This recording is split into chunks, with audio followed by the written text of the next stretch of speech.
Welcome back, Game Speaker audience. We're diving into the world of flight simulation, exploring the ILS approach for Eastern West Virginia Regional Airport. Grab your charts and let's soar into the details. So, Copilot, thank you for that introduction. Audience, this is what we're doing.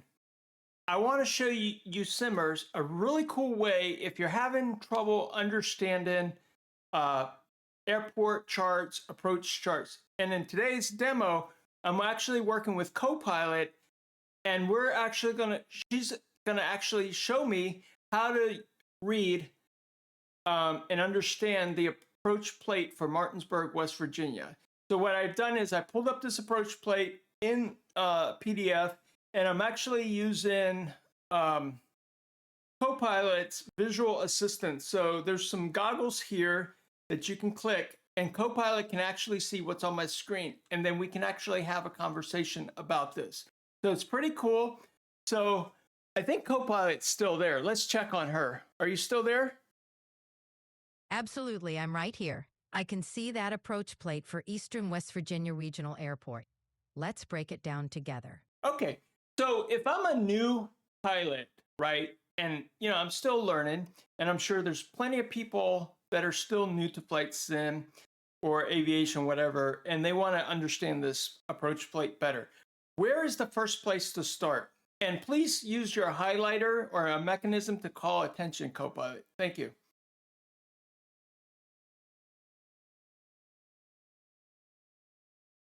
Okay.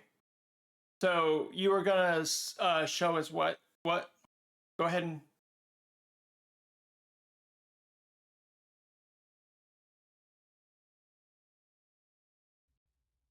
I've highlighted the title section of the approach plate for you. This part shows the airport, the type of approach, and the runway you'll be using. Ready to move on? Okay, so this is, if I'm reading this correctly, we're going to be doing an ILS or localizer from runway 26 down to Martinsburg. Exactly. This approach is for the ILS or localizer approach to runway 26 at Eastern West Virginia Regional Airport. Nice. So what's the next step? Let's go deeper. I've highlighted the minimums section. This tells you the minimum altitude and visibility required to land. For ILS, it's usually lower than for a localizer approach. Ready to look at the approach path? So can you highlight the minimums again so my YouTube viewers can see? Perfect. Can you break that down? The minimums section shows that for the ILS approach to runway 26, the decision altitude is 1,100 feet and the required visibility is 1.5 miles. For the localizer approach, the minimums are higher. These are the lowest conditions under which you can land. Got it? So what happens when you have to like when the minimums aren't being reached, or you've gone below the minimums? Then what happens? Can you explain that? When you're flying an approach and you reach the minimums, you must decide whether to land or execute a missed approach. If you can't see the runway environment by the time you reach these minimums, you must execute a missed approach, which typically involves climbing and following a specific missed approach procedure. It's all about ensuring a safe landing or go around. Need more details on this? Yes. So are there different minimums for this approach plate for different aircraft? So for me, I like to fly GA versus a commercial aircraft or a business jet. Can you explain the differences and kind of highlight that out on this chart? Yes. Different minimums often apply depending on the category of the aircraft. For general aviation, GA, commercial or business jets, you'll see different categories on the chart, like Cat A, B, C, or D. These categories are based on the aircraft's approach speed.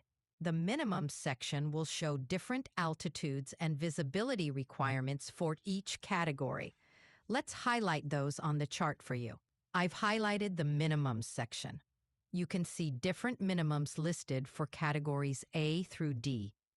These correspond to the aircraft's approach speed, with higher speeds requiring higher minimums.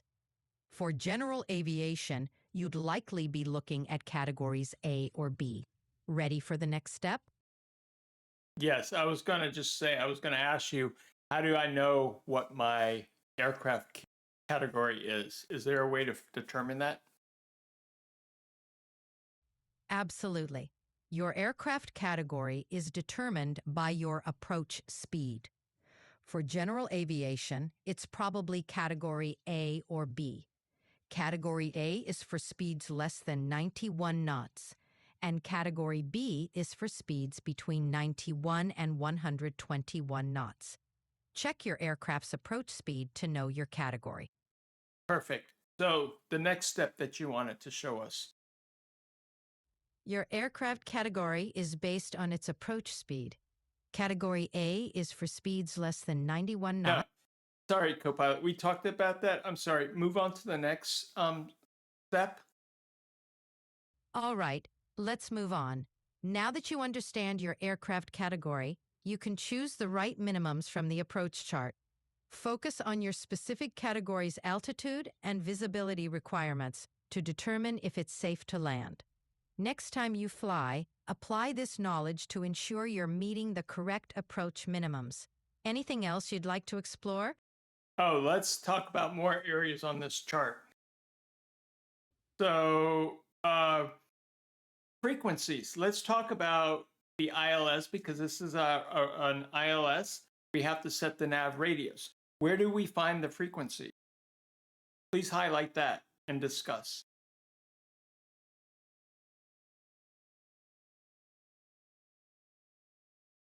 I've highlighted the ILS frequency on the chart for you. You'll find it in the top section, typically listed near the airport name or in the communications box. Set your nav radio to this frequency to use the instrument landing system for your approach. Ready for more details? Yes. I've highlighted the ILS frequency for you. Set your nav radio to this frequency to use the instrument landing system for your approach. Ready for more details? The next thing to be discussed. I see the approach chart for ILS runway 26 at Eastern WV Regional. The ILS frequency is crucial. Let me highlight that for you. I've highlighted the ILS frequency for you. Set your nav radio to this frequency for the instrument landing system. Anything else on the chart you want to discuss? Okay, you highlighted the frequency at the upper left, and now you're highlighting it down here on the actual diagram. Can you explain why the two frequencies are there?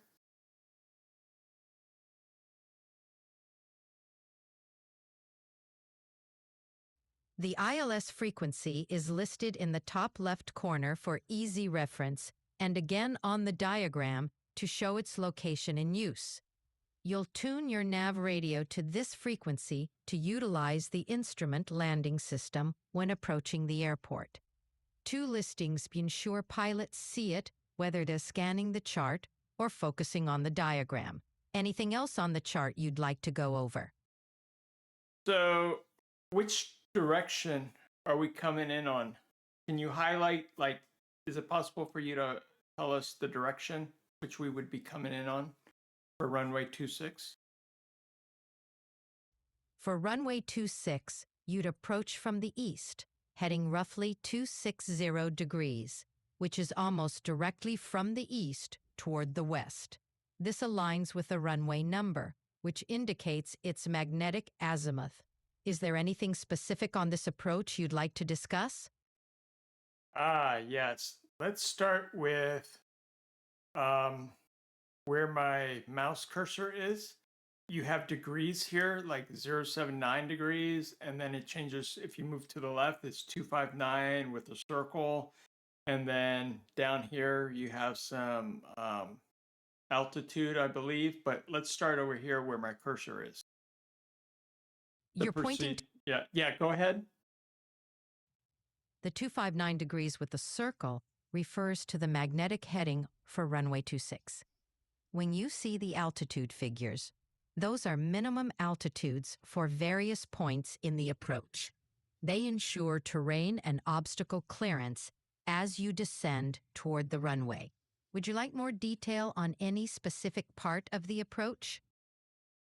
Sure. This hold where it says 6,000 and then underneath that is 3,400. Can you explain that? Sure, I'll explain that. The holding pattern at 6,000 feet is a racetrack flight path where aircraft circle while awaiting further clearance. The 3,400 denotes the minimum altitude at which you should be at the HEVDI fix before proceeding on the approach. It ensures safe terrain clearance. Anything else you'd like to dive into on this chart? Yes. Why is this section here where I'm kind of highlighting with my mouse is white and the other side is like little dotted lines, like it's a dotted pattern? The solid white line represents the primary flight path, such as the final approach course. The dotted line indicates a transition or feeder route, which is an optional path you can take to join the main approach course. It's used to transition from the en route structure to the approach. Does that clarify it for you? Well, I'm talking about right here where my mouse is. The mouse cursor, it's like little dotted filled in grids. The shading is dotted. I don't know if you can see that. I see it now. The dotted shading indicates an area with specific restrictions or procedural notes. In this case, it's likely referring to the missed approach segment or an area with limited navigation coverage. The Yeah. chart. Oh, go ahead. I've looked at your screen, and the dotted shading area on the chart usually represents a transition zone or a non-standard holding area. Okay. What are these like? They look like lightning bolts. Can you let the YouTube viewers know what that is? The symbols that look like lightning bolts are actually representing high-intensity approach lighting. These are part of the instrument landing system to guide pilots during landing, especially in low visibility conditions. They extend from the runway threshold and provide visual cues for alignment and descent. No, I was talking about, okay, see how it says IF, IAF, Berge, Int, the intercept. I think that's the intercept, right? Where it looks like a lightning bolt between the IF/IAF, Berge, INT. You have that lightning bolt that comes down to the holding pattern. Got it. Thanks for clarifying. Sure. The lightning bolt symbol you're referring to is indeed the glide slope intercept point for the ILS approach. It's where the aircraft will begin its descent along the glide path towards the runway, ensuring a steady and precise approach to landing. It's a critical point for pilots to capture. Got it. So, what else? Any good other things? Oh, let's talk about. Well, this is the title. The title's over usually on the right with the airport. Anything else that's very important on this chart? Like elevation, things of that nature. The chart shows important information like elevation. For Martinsburg, the airport elevation is 565 feet, and the touchdown zone elevation is 548 feet. Elevation is crucial for pilots to understand the airport's altitude above sea level for landing and takeoff performance. Can you please highlight that area that you just discussed so my viewers can see?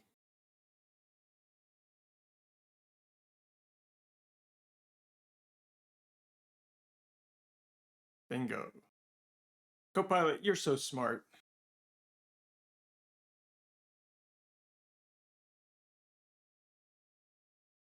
I've highlighted the airport elevation and touchdown zone elevation for you. These are key details for understanding the airport's altitude. Anything else you'd like me to highlight or discuss? Sure, over here where my cursor is, the 1100 with the up arrow, and then you have the 3300 with the left curvature arrow, the line with the left curvature arrow, and then you have the MRB with this little diagram. Please explain these three things. Sure, let's break it down. The 1,100 with the up arrow indicates a minimum safe altitude of 1,100 feet in that sector, ensuring obstacle clearance. The 3,300 with a left curvature arrow denotes a minimum holding altitude of 3,300 feet, indicating aircraft should follow a left holding pattern at this altitude. The MRB with the diagram refers to the Martinsburg Vortac, a navigational aid, with the diagram showing holding pattern details. Perfect.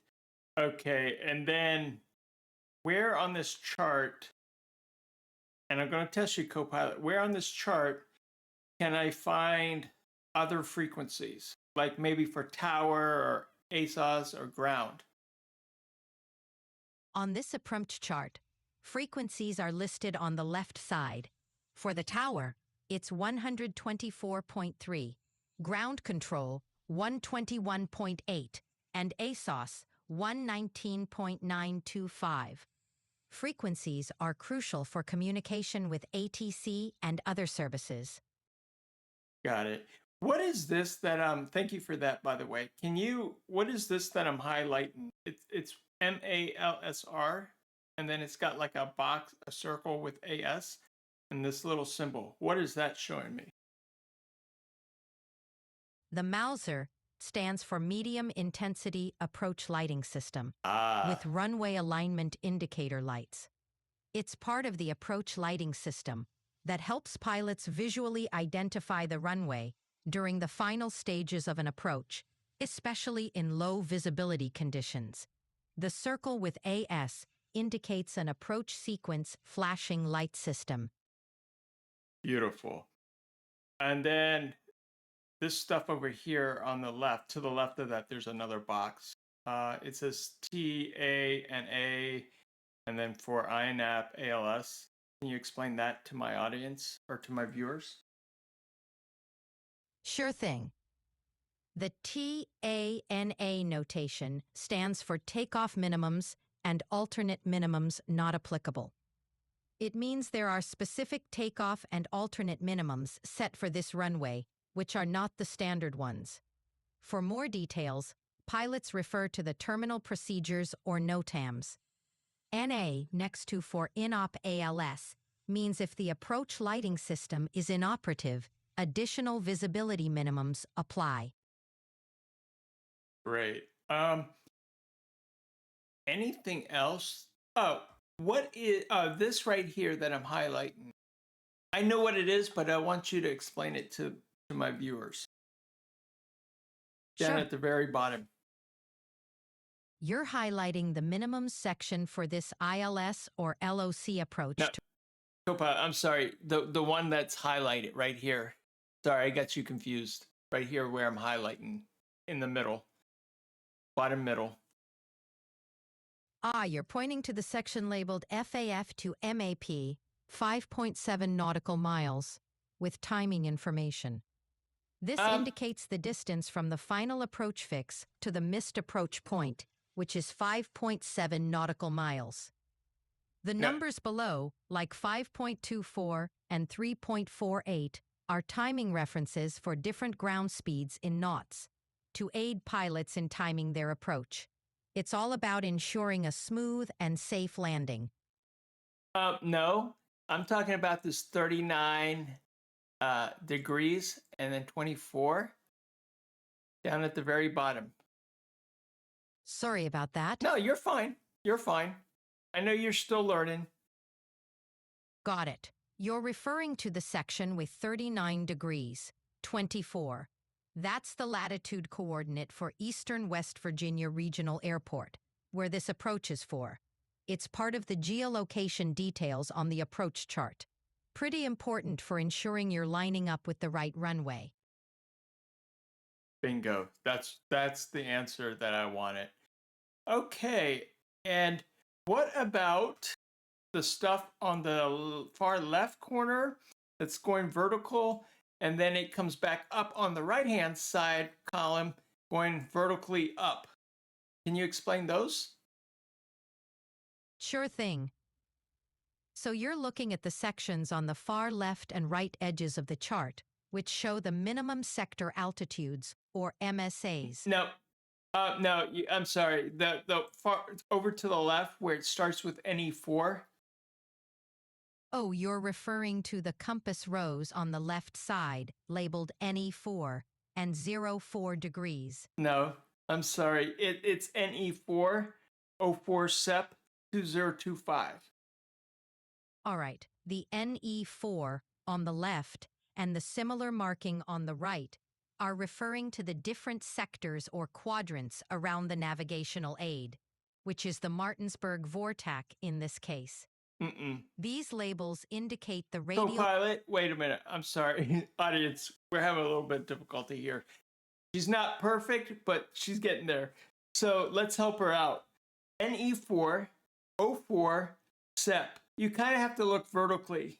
It's kind of like the words are tilted vertically. It's on the far edges, on the far columns. I see what you're referring to now. The NE4 along the margin of the chart. Margins, there we go. I should have said margins, so that was my fault. No worries. The NE4 along the left margin indicates the region and the effective dates of the chart. Northeast U.S., Cycle 4, effective from September 4 to October 2nd, 2025. This helps users ensure they're referencing the latest information. Perfect. And then going back up here where it says localizer, you know, where we talked about the localizer frequency number, 108.3, there's something called I-EXW, and then you have some dots, like dash,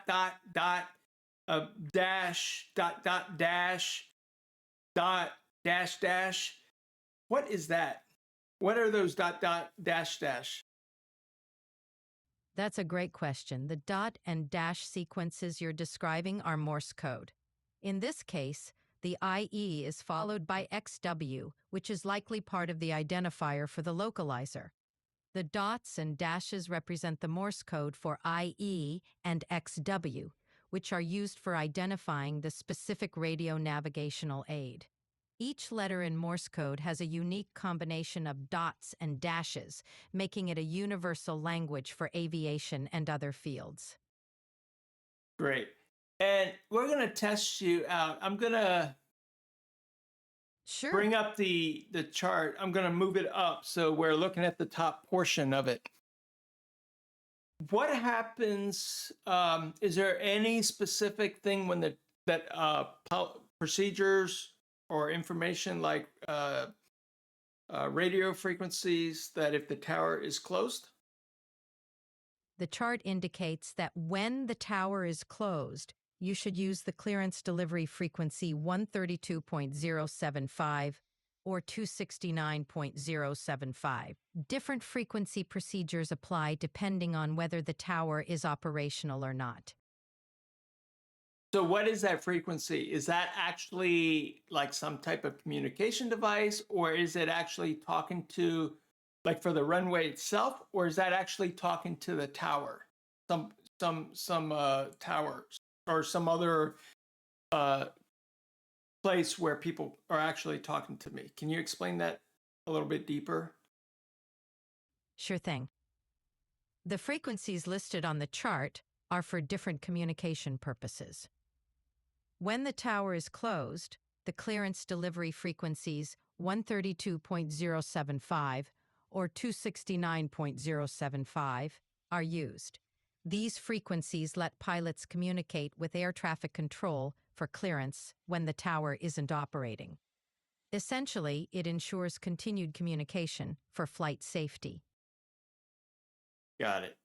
And then, On the chart, the no, frequency wait, I'm sorry, Copilot.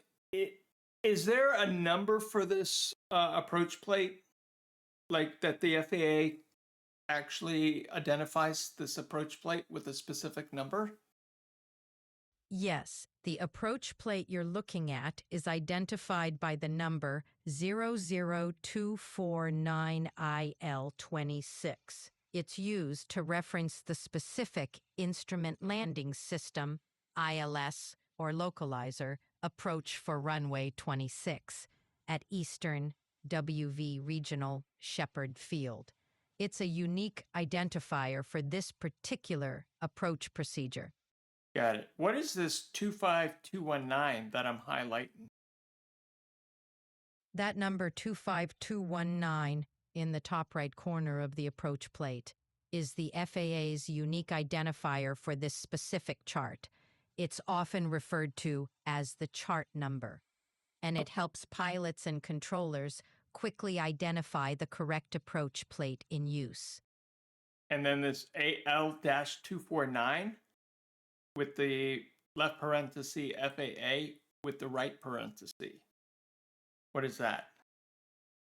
The AL49 with FAA next to it indicates the specific chart number assigned to this approach plate by the FAA. It's a unique identifier used to reference this particular chart for Eastern WV Regional Shepherd Field. Okay, but you mentioned that that was 25219. So what's the difference between the AL-249 FAA and over to the right, the 25219? The AL49 in parentheses 249. AL-249. The AL49 indicates the Alaska region code for this approach chart. The 25219 to the right is the unique chart number for this specific approach procedure. They serve different purposes. One identifies the regional code, and the other is the unique chart identifier. Got it. You said AL-49, but it's actually AL-249. I see. The AL-249 with a capital FAA refers to the amendment number for this specific approach chart. It's an update identifier indicating the version of the chart. Okay. Okay. Yeah, no, so that makes sense. I just wanted to make sure we were clear on this. So yes. Sounds like we're on the same page. Well, you said amendment. That was the amendment. But down here, there's AMDT9 with 07 OG 25. What is that then? AMDT 9 stands for Amendment 9, indicating that this is the 9th revision or update of this approach chart. The date 7 August 2025 indicates the effective date of this amendment, meaning this version of the chart became effective on August 7th, 2025. Okay. So let's talk some other things. I really appreciate you, Copilot, for taking the time to join us today. But let's just continue a little bit longer. So how often are these flight charts, especially the approach plate, updated? Approach charts are typically updated every 56 days as part of the regular publication cycle by aviation authorities. This ensures that pilots have access to the most current information for safe navigation. Got it. Is there anything else that you want to tell, like, my community about, if you were a beginner pilot, where do you find these charts? Just a little bit more information. For beginner pilots, approach charts can be found on several platforms. 1. Aviation Authority websites. For example, in the United States, the Digital Terminal Procedures Publication, DTPP, charts for free. Apps like ForeFlight, Garmin Pilot, and Jeppesen offer comprehensive charts and flight planning tools, ideal for both beginners and experienced pilots. Most aviation stores stock physical copies of charts, which can be useful for training and as a backup. 4. Flight schools. They often provide students with the necessary charts for their training flights. It's crucial for pilots to ensure they're using the most up-to-date charts for safety. Got it. So hold on. I just forgot I lost my train of thought here. I was going to ask you something about these charts. Oh, so in modern times, do people still use paper charts, or is there a way for like tablets that they use, or do they use both? Most pilots today use digital charts on tablets or other electronic flight bags, thanks to their convenience and real-time updates. However, some still carry paper charts as a backup. It's a balance of preference and redundancy for safety. And do pilots actually write on that? And if so, is there software or some way to like highlight if it's on a tablet? Yes, pilots often annotate approach charts, especially to highlight important information or to make notes. On tablets, they use aviation apps like ForeFlight or Garmin Pilot, which offer features for highlighting, annotating, and marking up charts directly on the screen. Perfect. Well, I think that's going to be it. I probably, since you helped me out, I'm going to invite you back for some more training episodes. I hope you don't mind. I'd be thrilled to join you for more sessions. Just let me know when you're ready. Looking forward to it. Okay. Well, I want to say to my YouTube folks, I hope this was helpful. Again, this is using Microsoft's Copilot visual assistants. Copilot, that's what you call the little glass, this functionality that we were using today for you to see my screen. That's right.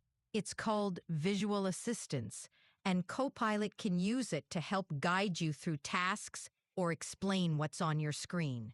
Just let me know when you want to use it again for your training episodes. So, chat, YouTube, this is something that I wanted to demo, and I hope you really understand the power of this. Copilot's not like 100% perfect, but she's getting better every day. You can change the voice in Copilot. So if you don't want her to sound like a girl, you can make it sound like a guy. You have control over that. But I just wanted to show how AI can be a great tool for people that are into sim and are still learning and need to get up to speed kind of fast. This is like if you had an instructor, right? Gives you that, if you're all by yourself and you're trying to learn aviation and flight simming and how to do things correctly, AI is a great tool. And I wanted to show you this, and I hope you really learned. So anyway, Copilot, what would you say to my viewers who are just coming for the first time? Do you recommend that they hit that like and subscribe for more content? For sure. If you're new here, hit that like button and subscribe for more content like this. It's a great way to stay updated and support the channel. Thanks for watching. And I thank you, Copilot, and we'll catch you guys later. See y'all. Have a good evening. Bye-bye. Thanks for having me. Take care and see you next time.